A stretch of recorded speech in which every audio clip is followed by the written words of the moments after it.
नहीं तो नासुर बन जाते हैं। इसलिए आपको मेरी बात अगली बुरी लगेगी, लेकिन फिर भी कहूंगी कि जब से हमने गाय माता जी को जानवर समझा है, उस दिन से हम में और जानवरों में कोई खास अंतर नहीं बचा।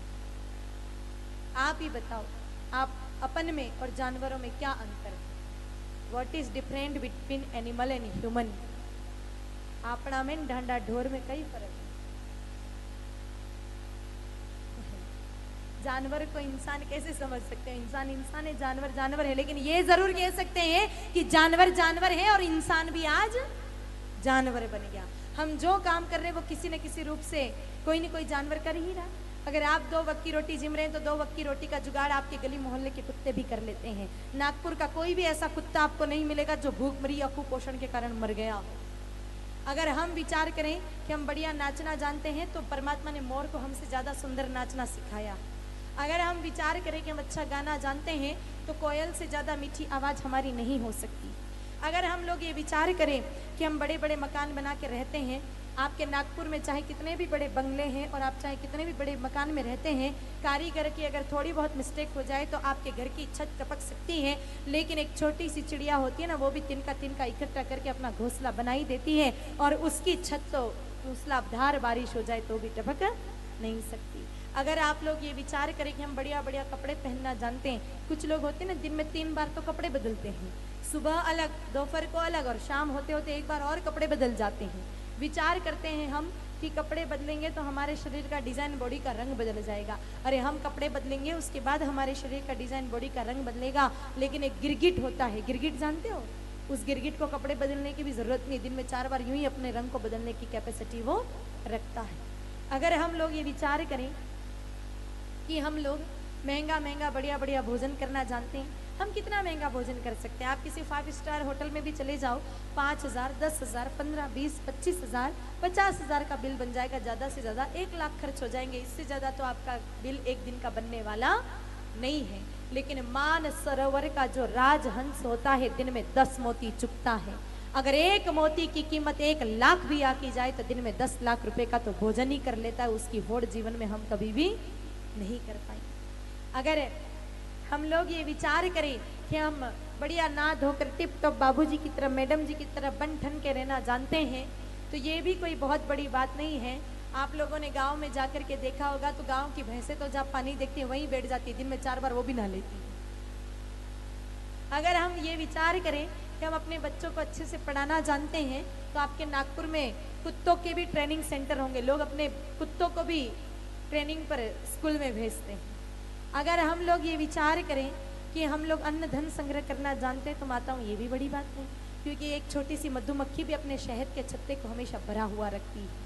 और देखो माताओं, अपने घर में अनाज है या मसाले हैं या दालें हैं, अगर 2, 4, 5 महीने नहीं देखो, धूप नहीं दिखाओ तो खराब हो जाते हैं, कीड़े लग जाते हैं, धनेर पड़ जाती है। लेकिन एक मधुमक्खी के शहद को देखो भी ना, जैसा पड़ा है वैसा ही रहने दो, तो भी 93 साल तक, 93 ईयर्स तक उसको कुछ भी नहीं होता है। मतलब अपन से ज़्यादा फूड मैनेजमेंट का कोर्स तो उस मधुमक्खी ने कर रखा है। अगर हम लोग ये विचार करें कि हम खड़े रहना जानते हैं तो एक स्वस्थ घोड़ा तो जीवन में कभी बैठता ही नहीं, वो तो नींद भी खड़े खड़े निकालता है। अगर माताएं विचार करें कि हम संतान को जन्म देना जानती हैं, वंश वृद्धि करना जानती है, तो बुरा मत मानना माताओं, सांप बिच्छू और भेड़ बकरी साल में 2 बार ब्याह जाते हैं। कहने का मतलब हम जो कार्य करते हैं किसी न किसी रूप से वो कोई न कोई जानवर कर रहा है। फिर प्रश्न ये उठता है कि हम में और जानवरों में अंतर क्या है, भेद क्या है? तो ध्यान से सुनिएगा मेरे भाई बहन, 4 पहचान है इंसान होने की। आंखों में जिसके शर्म हो, होठों पे जिसके हंसी, हृदय में जिसके प्रेम हो, जीवन में दया बसी। अगर ये 4 वस्तुएं किसी के पास हैं तो वो मानव है, वो मनुष्य है।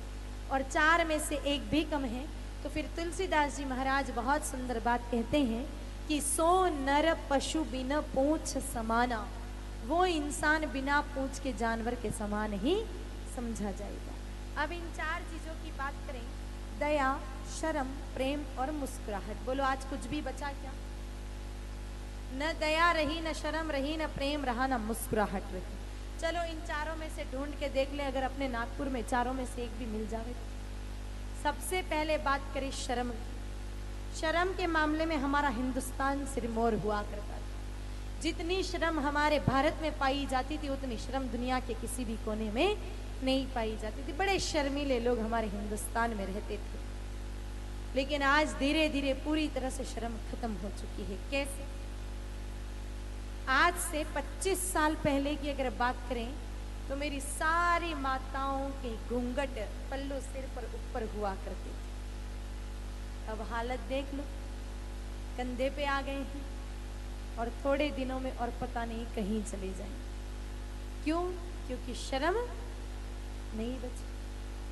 अगर आज से 25 साल पहले की बात करें, यहाँ पर बुजुर्ग दादियाँ बैठी हैं, आप जब छोटे थे 13-14 साल की कोई बिटिया हो जाती, अपने घर के बाहर निकलती तो बिना साड़ी अथवा बिना दुपट्टा डाले घर के बाहर नहीं जाती। शर्म महसूस करती कि बिना साड़ी बिना दुपट्टा डाले घर के कैसे बाहर निकलो। अब आज हालत ऐसी है, 20-20, 25-25 साल की बेटियां ऐसे उटनियों की तरह नागपुर की सड़कों पर घूमती हैं। देखकर ऐसा लगता है कि हिंदुस्तान की फैक्ट्रियों को किसी ने आग लगा दी हो। कपड़े फैक्ट्री में 2 मीटर का कपड़ा भी बेटी को आज तन ढकने के लिए नहीं मिल रहा है, क्योंकि शर्म नहीं बची। और शर्म ऐसा नहीं है कि माताओं में या बेटियों में घटी, भाइयों में भी घटी। पहले कोई नौजवान युवक अपने पिता से बात करता तो दोनों हाथ बांध के और नजरें दोनों झुका करके बात करते थे।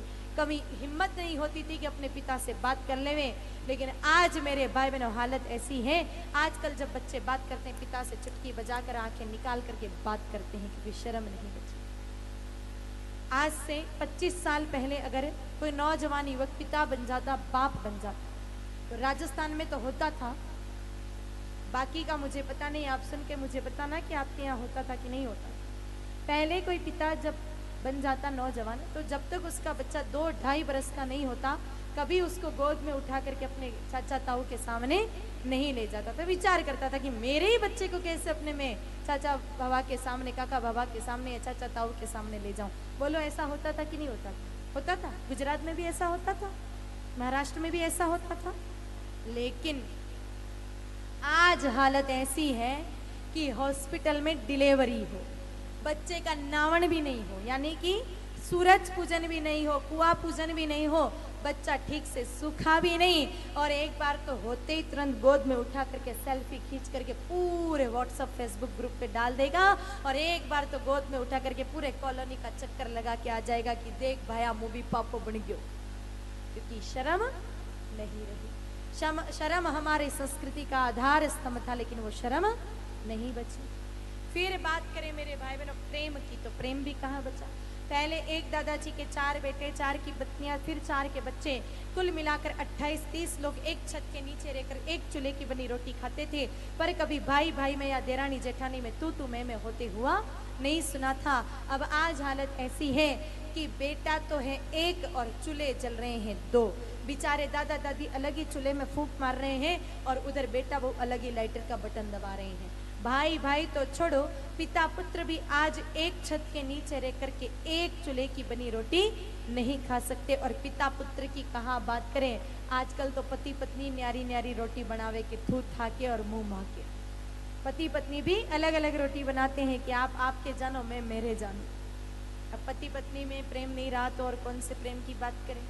पहले अगर पड़ोस में कोई मेहमान आ जाता, भले ही दूसरी जात का होता, फिर भी उसको हम प्रेम से बुलाते कि भाई साहब एक वक्त की रोटी तो हमारे यहाँ पे भी जिम लो, कुछ नहीं तो नींबू पानी शरबत कुछ तो लेकर के जाओ, ऐसे ना जाओ। अब आज हालत ऐसी है कि खुद के घर पर खुद की जात का कोई मेहमान आ जावे, 2 घंटे से ज़्यादा रुक जावे तो हमारा माथा भारी हो जाता है। मेडिकल स्टोर पर जाकर के एनासिन टेबलेट खानी पड़ती है, कब दादो अट्ठे सो जावे और काम की खबर आवे। क्योंकि प्रेम नहीं बचा। अगर पहले मेरे भाई बहनों किसी दादाजी के पड़ोस में कोई दादाजी रहते हैं और उनको एक इंजेक्शन भी लग जाता, बीमार पड़ गए दादाजी, पूरे कॉलोनी वाले मिलने जाते थे कि दादाजी बीमार पड़ गए, चलो जाके देखते हैं क्या हुआ। अब दादाजी को इंजेक्शन छोड़ो, पूरे बोतलें भर के भी, टैंकर भर के बोतलें चढ़ा दो तो भी कोई पूछने वाला नहीं, क्योंकि प्रेम नहीं रहा। हमारे भारत में बुआ जी का बड़ा महत्व है। कोई बुआ पहले अपने भतीजे के घर पे जाती, 8-10 दिन रुकती तो भी भतीजे के माथे पर सल नजर नहीं आता। उल्टा जब बुआ जाने का नाम लेती तो भतीजा कहता बुआ 1-2 दिन तो और रुक जा, फूफा जी को बात करनी पड़े तो मैं कर लूँ, लेकिन 1-2 दिन तो और रुक जा। ऐसा होता था कि नहीं होता था। अब आज हालत ऐसी है कि कोई बुआ 12 बजे जावे पीहर, और 3 बजे तक वापस जाने का नाम नहीं लेवे, तो भतीजा सामने से कहता है चल बुआ आप जल्दी से तैयार हो जाओ, रेलवे स्टेशन तक, बस स्टेशन तक जा ही रहा हूँ, बस स्टेशन पर सीधी आपकी बस अब 4 बजे आने ही वाली है, घर पे पहुंच जाओगे, कब तक यहाँ पर रहोगे, जल्दी चलो जल्दी। ये भतीजा सामने से कह देगा कि प्रेम नहीं बचा। और याद रखना मेरे भाई बहनों, जो भरे नहीं है भावों से बहती जिनमें रसधार नहीं, हृदय नहीं वो पत्थर है जिनमें अपनों का प्यार नहीं। बिना प्रेम के इंसान की कोई पहचान नहीं, लेकिन वो प्रेम नहीं बचा। फिर तीसरी बात करें दया की, तो दया भी नहीं बची। दया के नाम पर सिर्फ दिखावा करते हैं आजकल हम। एक तरफ तो माताएं चींटियों को आटा डालती हैं, चींटी निकला सींचती बहुत सारी माताएं, और घर में अगर कॉकरोच हो जावे तो बहुत बड़ा काला सा हिट उठा करके पूरे कॉकरोचों का खात्मा कर डालती हैं। तो ये दया है क्या? मतलब चींटियों को आटा डालो और कॉकरोचों को मारो, ये तो दिखावा है, ये दया नहीं है। और चौथी बात करें मुस्कुराहट की। देखो नागपुर जैसे शहर में आप रह रहे हो, कपड़े लत्ते देख करके लग रहा है कि लक्ष्मी माता की कृपा आप पर हो ही रही है, 2 वक्त की दाल रोटी का जुगाड़ तो आप सब लोग कर ही रहे हैं। सत्संग में बैठे हो, यहाँ पर कथा सुनने बैठे हो, आपको गर्मी नहीं लगे इसलिए ऊपर पंखे भी लगा रखे, गौ माता जी के चरणों में आप बैठे हो, परिस्थितियां सारी एकदम अनुकूल है, लेकिन आप लोग इतने गंभीर बैठे हो, मुस्कुराहट किसी के चेहरे पर नहीं। मुझे तो ऐसा लग रहा है कि आपको जबरदस्ती से खींच खींच के ला करके बिठाया होगा कि कथा तो सुननी पड़ेगी वरना गोली मार के उड़ा देंगे, जैसे कोई गन पॉइंट पे लाया हो। अरे भाई सत्संग सुनने बैठे हो तो थोड़ा मुस्कुराओ ना, इतने गंभीर हो के क्यों बैठे हो? अभी भी कुछ कुछ भाइयों की और माताओं के चेहरे देख करके मुझे ऐसा लग रहा है कि जैसे मोदी जी तीसरा सर्जिकल स्ट्राइक जैसे नागपुर पे ही करने वाले हैं, या फिर अगला पठानकोट का हमला यहीं पे होने वाला है। अरे भाई सत्संग में बैठे हो और यहाँ पर भी आप अगर इतने उदास होकर बैठ सकते हो, तो मैं उन कल्पना कर सकती हूँ कि ऐसे लोग की घर पे क्या हालत होती होगी। जो सत्संग में ऐसे गंभीर बैठते हैं उनके घर पे तो हालत बहुत विकट है भाई। याद रखना 84 लाख योनियों में जो काम हम कर रहे हैं, किसी न किसी रूप से कोई न कोई जानवर कर रहा है, लेकिन परमात्मा ने हंसना मुस्कुराना सिर्फ इंसानों को सिखाया। इंसान के अतिरिक्त कोई भी जीव मुस्कुरा नहीं सकता है। आज तक नागपुर में किसी भी गधे को मुस्कुराते हुए आपने देखा है क्या? बोलिए, नहीं देखा। और किसी दिन आपको कोई गधा मुस्कुराते हुए नजर आ जाए तो समझ लेना ये गधा अगले जन्म में इंसान बनेगा, प्रैक्टिस कर रहा है वो इंसान बनने की। और अगर कोई इंसान 24 घंटे मुंह लटका करके फुला करके बैठा रहे तो समझ लेना अगले जन्म में मैं नहीं कह रही हूं, आप समझदार हैं, उसकी तैयारी भी